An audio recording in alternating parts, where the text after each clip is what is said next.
রাধে রাধে বন্ধুরা, আমার মনের ঘর চ্যানেলের নতুন একটা পর্বে তোমাদের সবাইকে স্বাগত জানাই।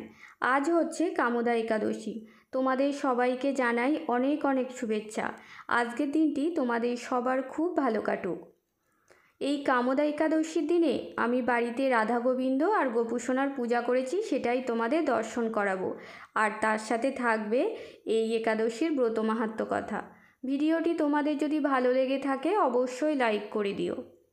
প্রথমেই দেখো, রাধা গোবিন্দ আর গোপুসোনাকে আমি স্নান করিয়ে শৃঙ্গার করে দিয়েছি।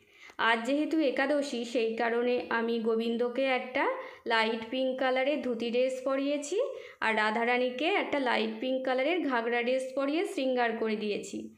কেমন হয়েছে অবশ্যই কমেন্ট করে জানিও।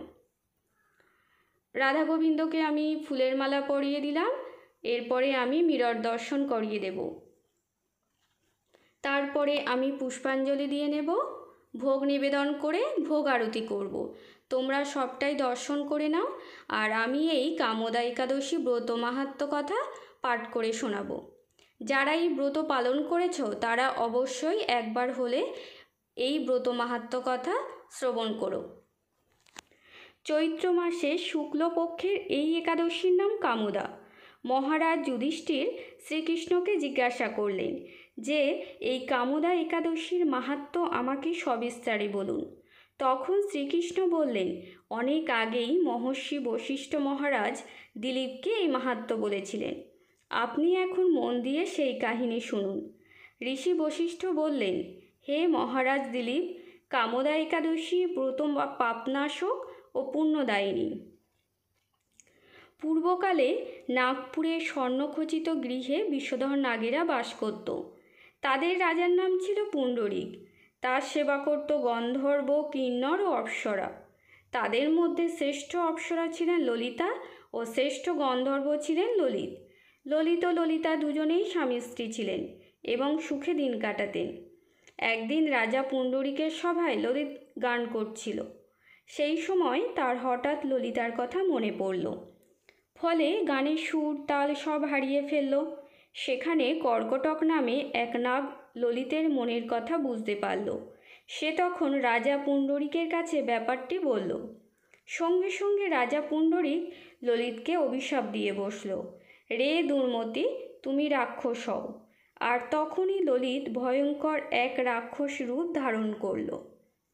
তার চোখ দুটি দিয়ে আগুন বেরোচ্ছে, বিশাল বড় বড় হাত, প্রকাণ্ড শরীর। ললিতা ললিতের এই ভয়ঙ্কর রাক্ষস রূপ দেখে খুব দুঃখ পেলেন।